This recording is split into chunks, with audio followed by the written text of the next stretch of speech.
é da importância da convivência, né? Da vida em comunidade. Da vida em comunidade. Então, para mim é muito legal quando eu me lembro que eu cheguei novinha e as pessoas me viram crescer, né?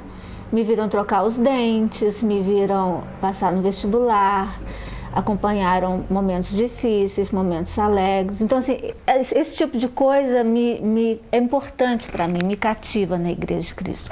A continuidade da convivência, né? E pessoas que, muitas já saíram da igreja, estão em outras igrejas ou estão em outros estados, mas há pessoas que ainda estão lá, como a Eunice, né, a irmã Eunice, a Maria Helena, a Meire, né, pastor Davi, irmã Ruth. E mesmo assim, de uma época de adolescência, início de juventude, Marinho, né, Cida. E outra coisa que eu acho super importante ligada ao departamento infantil é que, como eu comecei a dar aula muito cedo no departamento infantil, eu tinha 15 anos, meus alunos tinham 9, assim, hoje eu tenho umas 2 gerações de ex-alunos que são jovens e estão fazendo os congressos que a gente fazia, que estão casados, têm filhos, né? E que são pessoas, ou jovens na faixa de 20, ou até alguns um pouco mais velhos, e que estão na Igreja de Cristo e que é gostoso você ver como o ensinamento que foi visto no departamento infantil e na igreja de uma forma geral permaneceu no coração deles, deu fruto, e eles estão não só dando fruto como cristãos, numa vida com Deus, mas dando fruto na vida da igreja, participando de congressos, promovendo congressos, grupos de dança, reuniões de oração. Então essas coisas, essa ideia da continuidade, sabe, de gerações que se sucedem, dessa herança que a gente tem do cuidado de Deus, me chama a atenção também. Então, não sei se tá bom, se é por aí. Muito bom. Essa visão. Legal a questão da... Muitas pessoas lá na igreja já pegou a fase, você era professora. 2 gerações. Paulo Henrique, Luiz Henrique, Ana Paula, a Fabiola, Fabiana, Sarinha no final, Alessandro. Eu vi o Alessandro no Bebê Conforto, um dos bebês mais lindos que eu já vi. Leandro, a Larissa Loira, a Larissa e Melissa depois, né? Leia, Beto, gente até que você não conheceu, os irmãos da Leia, né? Então a gente assim que já está adulta, já está na faixa de perto dos 30, né? E que eu vi crescendo, né? Já estão novos e conservados. Então eu acho isso uma delícia. E eles voltam ainda. Alessandro, oi tia, né? Às vezes ele fala de brincadeira, no geral me chama de Edelvais, né? Então assim é muito legal, porque isso é vida em comunidade, né? É um passar para o outro, e hoje muitos deles, o que não poderia deixar de ser, e desde já há algum tempo, eles me edificam, oram por mim, tomam conta de mim muitas vezes, né? Se preocupam quando eu pareço que estou triste. É essa vida em comunidade, essa história feita que me chama a atenção na Igreja de Cristo, né? São os laços que estão tão quebrados por aí e que eu vejo tão fortes na Igreja de Cristo, né? Legal. Não, você pode pegar isso é porque a gente tende a falar exatamente o que a gente sente, né? Eu não sou muito de falar posso até falar de alguns eventos, mas eu não sou muito de falar de eventos, eu sou mais de falar de relacionamento. Legal, que é exatamente do que a gente tá, de pequenas histórias, né? De partes da história formar uma grande história. Esse é o intuito do vídeo. Então, se você falar o que você pensa, ou normalmente a gente fala do que a gente sentiu na época, a gente fala, pega o nosso sentimento e coloca na vida. Então isso vai ser muito importante. Quer ver uma coisa que me chama muita atenção, que eu não, assim, duas coisas que eu nunca me esqueci em relação ao pastor Davi e a irmã Ruth. Infelizmente, de uma forma geral, as pessoas tendem a dar menos valor ao trabalho que é feito com crianças. Elas se contentam com o fato de as crianças não estarem fazendo barulho no templo, né? Estão quietinhas, estão aprendendo e não estão perturbando. né? O pastor Davi sempre deu uma importância enorme ao trabalho das crianças, até mesmo porque a Igreja de Cristo começou com crianças. Quando eles vieram para Goiânia, acho que é Goiânia, uma das cidades lá de Goiás, não sei.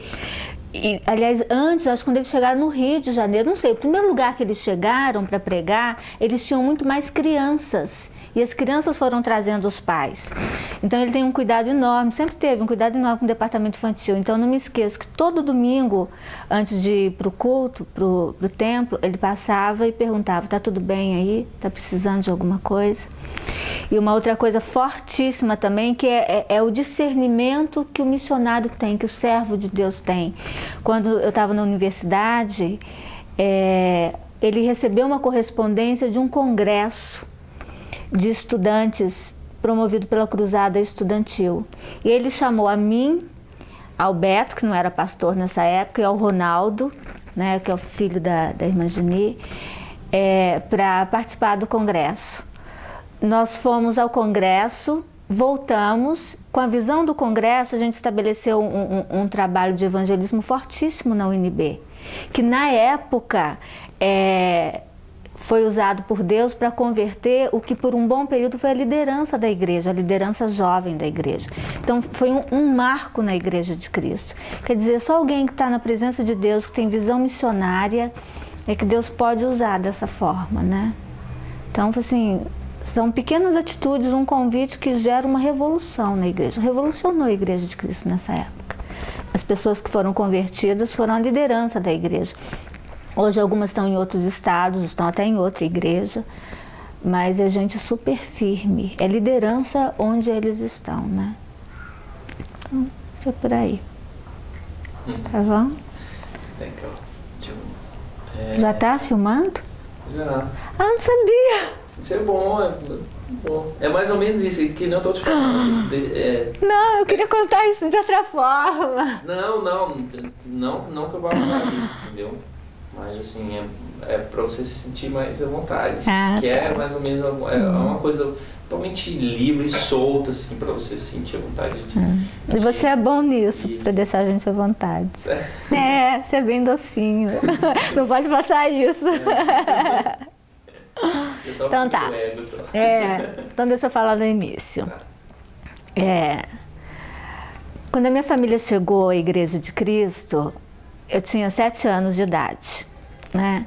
Nós viemos para Brasília, de uma cidade de São Paulo, e o meu tio, João Mafra, frequentava a Igreja de Cristo. E aí nós viemos e passamos a frequentar também, né? E eu lembro que logo em seguida houve uma escola bíblica de férias, da qual eu participei, e eu tenho até hoje imagens muito nítidas dessa escola bíblica de férias, né? E aquela programação e as histórias que foram sendo contadas me cativaram muito, começaram a me atrair para o Evangelho, né? E a gente frequentou, toda a minha família frequentou a Igreja de Cristo por décadas. E uma coisa que sempre me fez muito bem lembrar e me fez muito bem viver foi que, estando em uma mesma comunidade por algumas décadas, né, 2, 3 décadas, eu pude experimentar um relacionamento que é a visão que eu tenho de igreja, um relacionamento de família, em que as pessoas se importam umas com as outras, em que as pessoas participam da vida umas das outras, a vida das pessoas diz respeito a minha vida diz respeito às pessoas. E é muito gostoso lembrar que essas pessoas me viram trocar os dentes, me viram começar nos estudos, me viram passar no vestibular, vibraram comigo quando eu passei no vestibular, choraram comigo em momentos difíceis, riram comigo muitas vezes.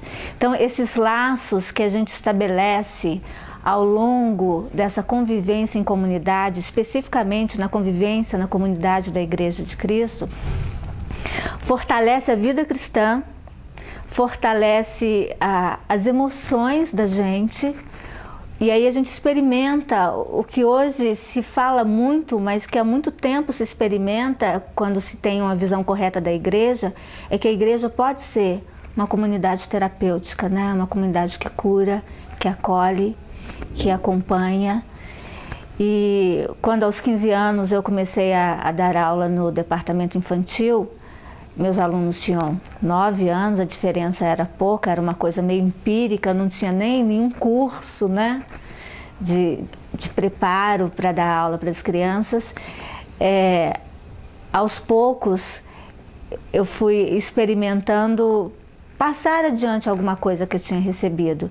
E nisso teve a participação do pastor Davi e da irmã Ruth também. Especificamente da irmã Ruth, ela me chamou para fazer o curso da PEC. E aí foi, o trabalho do departamento infantil foi, antes de mim e depois de mim, houve outras pessoas, a dona Wanda, a dona Elza, a Márcia, foram pessoas importantíssimas no departamento infantil. Eu peguei uma fase mais adiante, né? E uma coisa que eu adoro é quando eu vejo alunos como Fabiola, Fabiana, Larissa, as gêmeas Larissa e Melissa, como eu vejo a Leia, o Beto, o Duda, e já com 20, alguns mais de 20 um pouquinho, me chamando de tia, e eu olho para trás assim e eu vejo 2 gerações que passaram pelo departamento infantil e 2 gerações de pessoas que estão firmes, que estão trabalhando na obra de Deus, que estão presentes na Igreja de Cristo. E isso reforça a ideia de que igreja é uma realidade viável. E é uma comunidade de que a gente precisa muito. Seus pais, quando você chegou lá, na igreja, seus pais vieram de outra igreja, já eram evangélicos? Eles eram de formação evangélica, eles vieram de uma igreja presbiteriana. Nós morávamos em Lorena, São Paulo. Eles vieram de uma igreja presbiteriana, mas se adaptaram muito bem na Igreja de Cristo. A Igreja de Cristo, até por causa das origens dela de restauração, que é outra coisa que eu adoro na Igreja de Cristo, a Igreja de Cristo é extremamente firmada nos valores cristãos, nas doutrinas bíblicas, mas é uma igreja que não é burocratizada, é uma igreja... Eu acho uma igreja muito livre, muito solta, sem amarras que prendem as pessoas. Não é uma comunidade legalista, é uma comunidade em que você tem espaço para se expressar, né? É claro que aqui e ali a gente exorta um, é exortado por outro, né? Isso é bíblico, isso faz parte. Mas não é uma igreja que te tolhe, não é uma igreja que te faz viver um cristianismo de máscara. Ela te dá espaço para você contar suas fraquezas, os momentos difíceis que você vive, para algumas pessoas com quem você tem mais intimidade, e sem te colocar um peso que você não pode suportar, que é o peso do legalismo, né? Essa liberdade, essa visão de que onde o Espírito do Senhor está, aí a liberdade que a Igreja de Cristo tem, é uma das coisas que mais me conforta e que me faz sentir absolutamente estar lá por uns 30 anos, né, já. Vocês moravam perto da Igreja de Cristo? Não. Proximidade? Desde que nós viemos para Brasília, depois de pouquíssimos meses, acho que 4 meses, nós já viemos para cá, para esse apartamento. Não há uma proximidade muito grande, você tem que ir de ônibus. Né? Dá para ir a pé, mas não é confortável, né? Então, assim, a gente superou um pouco de distância, nunca deixou de ir por isso, né? Assim, a visão que vocês tiveram mais pensando assim, mais na Igreja de Cristo como um templo, como uma construção mesmo. Qual é a visão que você teve, não quando... A visão comum das pessoas, quando chegava lá... Eu sei que a Igreja de Cristo passou por uma fase muito grande de construção. Então, na verdade, a Igreja de Cristo foi terminada de construir há pouco tempo. Há muito pouco tempo. Então, assim, está até terminando aí, fazendo alguns ajustes. Então, qual é a visão das pessoas que estavam ali, assim, mais... Não precisa... a visão das pessoas que estavam ali vendo a Igreja de Cristo sempre construindo. A Igreja de Cristo está em construção. Eu sei que teve vários casamentos na Igreja de Cristo que foi no meio da terra mesmo, e as pessoas ficavam felizes, e ali casaram várias pessoas, e teve escolas que foram colocadas ali dentro da Igreja de Cristo. Uma delas foi o Compacto, né? qual é a visão das pessoas dessa igreja, desse templo que estava ali sempre em construção e sempre crescendo? Sabe o que é legal? Hoje em dia a gente vê uma preocupação muito grande em a igreja ter uma sede, em a igreja ter um templo apresentável, ainda mais a gente estando na capital federal, as pessoas se preocupam em ter um templo grande. Eu não digo nem tanto suntuoso, embora alguns templos em Brasília sejam suntuosos, né? Mas o que eu acho legal é que a igreja, nunca percebi nas pessoas, nem na liderança da Igreja de Cristo, uma preocupação exagerada com o templo, enquanto construção. Né? Quando meus pais e eu chegamos lá, minhas irmãs, era o barracão, né? Ainda era o barracão. Né? Então os amigos ocultos eram realizados no barracão, as festas de Natal, os cultos, tudo era no barracão. E eu me lembro, embora eu fosse muito pequena, eu me lembro que era um clima de profunda alegria. E esse tempo de construção que a Igreja de Cristo, porque a Igreja de Cristo passou, foi um tempo em que a construção foi feita de acordo com as possibilidades, de acordo com os recursos que iam chegando.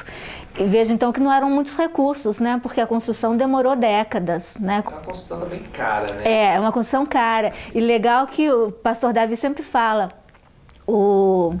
a inscrição do terreno da Igreja de Cristo é a 001. Foi o primeiro templo, foi o primeiro terreno destinado a templo em Brasília. Ela fica num lugar central, super bonito, né? Então, assim, ao longo dos anos essa construção foi acontecendo. Nunca vi preocupação exagerada nas pessoas em construir um templo suntuoso. Veja que a Igreja de Cristo é um templo confortável, mas não é um templo luxuoso. Isso é maravilhoso, porque as pessoas nunca perderam a ideia de que a igreja são as pessoas. O templo é só um lugar decente e confortável para você louvar a Deus, para você estar ali, né? Achei importante uma frase, tem até no vídeo, não estou lembrando o nome do pastor, ele disse que a Igreja de Cristo, a frase mais bonita que definiu a Igreja de Cristo para mim, a Igreja de Cristo somos nós, você e eu. É uma frase muito boa. Sempre houve.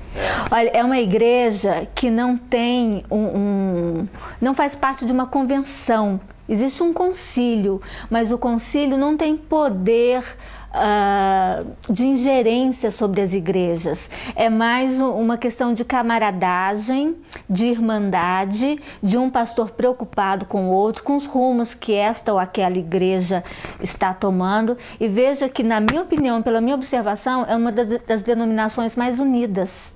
Então, não é um poder pesado.